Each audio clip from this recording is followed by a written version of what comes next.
এবার পঞ্চায়েতে দুর্নীতি রুখতে নয়া দাওয়াই। পঞ্চায়েতে দুর্নীতিতে জিরো টলারেন্স।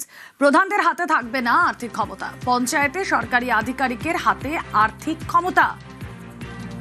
125 দিনের কাজ শুরু হতে বড় পদক্ষেপ রাজ্যের। কথা বলবো, সোমরাজ বন্দ্যোপাধ্যায় রয়েছেন সঙ্গে। সোমরাজ, এটা সূত্র মারফত জানা যাচ্ছে যে রাজ্যে 125 দিনের কাজ শুরু হতেই এবার ওয়েস্ট বেঙ্গল পঞ্চায়েত অ্যাক্ট 1973-তে পরিবর্তন আনা হচ্ছে।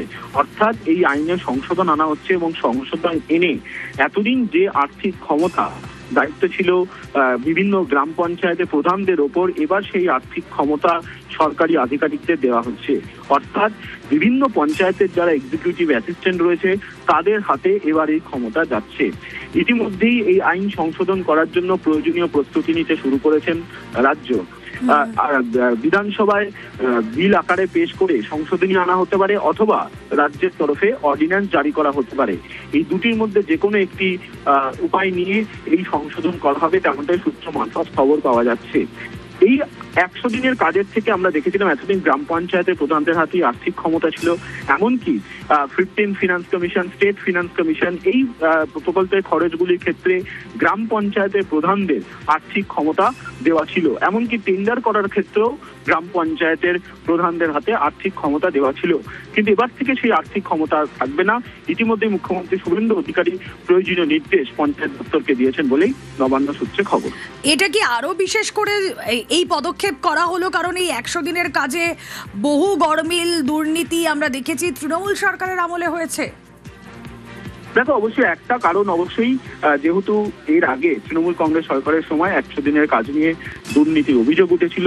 বিশেষ করে তুমি জানো 2022 সালে 100 দিনের কাজ বন্ধ করে দেওয়া হয় এবং তারপর গ্রাম পঞ্চায়েত প্রধানদের, একাধিক গ্রাম পঞ্চায়েত প্রধানদের বিরুদ্ধে অভিযোগ উঠেছিল যে তারা দুর্নীতি করেছে, স্বজন পোষণ করেছে।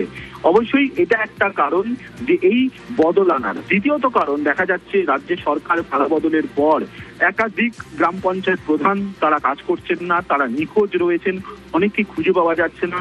এক্ষেত্রে রাজ্য সরকার যে 125 দিনের কাজ শুরু করেছে কেন্দ্রের গ্রাম উন্নয়ন মন্ত্রকের নির্দেশিকা মেনে, সেক্ষেত্রে শ্রমিকদের যদি 15 দিনের মধ্যে মজুরি না দেওয়া হয় তাহলে রাজ্য সরকারকে আরো তাদেরকে ইন্টারেস্ট অর্থাৎ সুদ সহ মজুরি দিতে হবে। অর্থাৎ 125 দিনের কাজের শুরুতেই যাতে কোনো রকম অভিযোগ না ওঠে, সেই কারণেই এই বদল চাইছে রাজ্য। ইতিমধ্যেই এই নির্দেশ মুখ্যমন্ত্রী শুভেন্দু অধিকারী দিয়েছেন বলেই সূত্র মারফত খবর। বেশ, পঞ্চায়েত দুর্নীতি আটকাতে অ্যাকশন। পঞ্চায়েতে দুর্নীতি আটকাতে আর্থিক ক্ষমতায় বদল। এতদিন পঞ্চায়েত প্রধান অনুমোদন দিলে ব্যাংক অ্যাকাউন্টে টাকা জমা, সেই ক্ষমতা বদল করতে চলেছে সরকার।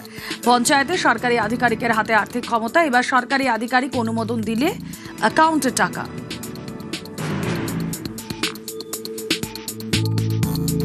পনেরো বছর ধরে যে 100 দিনের কাজের টাকা যে কাজ করেছে সে পায়নি। জব কার্ড তৃণমূলের ক্যাডারদের কাছে ছিল, টিএমসির ক্যাডারের অ্যাকাউন্টে টাকা জমা পড়েছে। 147টা বোধহয় রকমের কাজ আছে যেটা মানুষ করতে পারে। আমরা প্রত্যেকটি বিধায়ক আমরা চাইবো আমাদের এরিয়াতে, আমাদের কনস্টিটিউয়েন্সিতে সেই কাজগুলো করা হোক এবং ডাইরেক্ট যারা বেনিফিশিয়ারি তার অ্যাকাউন্টে টাকাটা জমা।